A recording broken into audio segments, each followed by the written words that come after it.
নমস্কার প্রিয় দর্শক বন্ধুগণ, আপনারা সকলে কে কেমন আছেন জানাবেন। বিন্দুস রান্নাঘর চ্যানেল থেকে বলছি। আজকের যে লাউয়ের খোসা ভাজা, দেখুন আপনারা লাউয়ের খোসা অনেকেই ফেলে দেন, কিন্তু খোসাটাতেই সবচেয়ে বেশি ফুড ভ্যালু থাকে। এই খোসাটা কখনোই ফেলবেন না। এটা পোস্ত দিয়ে যদি ভাজা হয় মুচমুচে মতো খুব সুন্দর ভাজা হবে, গরম ভাতে খাবেন, খুব ভালো লাগবে। আপনাদের দয়া করে বলছি এই ফুড ভ্যালুটাকে একদম ফেলবেন না। লাউয়ের খোসাটা ভীষণ পরিমাণে ফুড ভ্যালু থাকে। কচি লাউ হলে তো খুবই ভালো, সব লাউয়ের খোসাতেই করা যায়, কি কচি লাউ আরো ভালো হয়। আমি তাহলে এখন লাউয়ের খোসাটা কুটে সরু সরু করে জিরি করে কুটতে হবে, তাহলে রেসিপিটা ভালো হবে। দর্শক বন্ধুগণ দেখতে থাকুন আমি কিরকম জিরি করে খোসাগুলো কুটছি।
প্রিয় দর্শক বন্ধুগণ, এখন আমি লাউয়ের খোসাটা কোটা হয়ে গেছে, এবার জিরি করে এবার আমি ধোবো।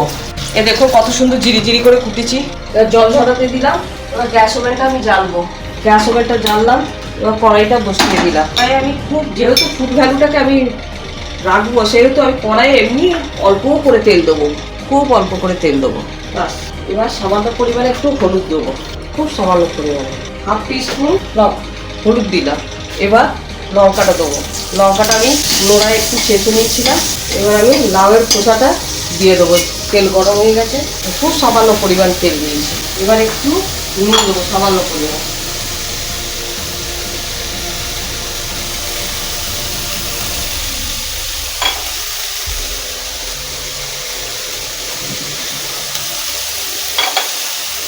সামান্য পরিমাণ আমি নুন দিলাম। প্রিয় দর্শক বন্ধুগণ, কড়াইয়ে যে লাউয়ের খোসা ভাজাটা হচ্ছিল ওটায় আমরা একটু পোস্ত ছিটিয়ে দেবো।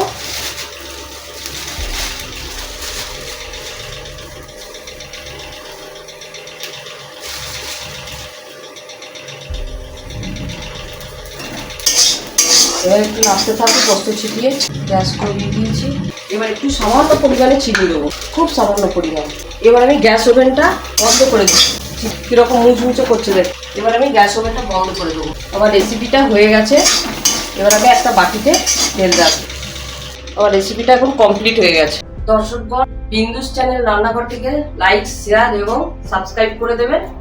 আর রেসিপিটা ভালো হলে একটু কমেন্টে লিখে জানাবেন যে কেমন হয়েছে, ভালো না মন্দ। ভালো হলেও জানাবেন, খারাপ হলেও জানাবেন, কিন্তু এটা খুবই সুন্দর। আপনারা চিনি দেবেন না, চিনি দিলেও একটু দেবেন, না দিলেও না দিতে পারেন, ঠিক আছে।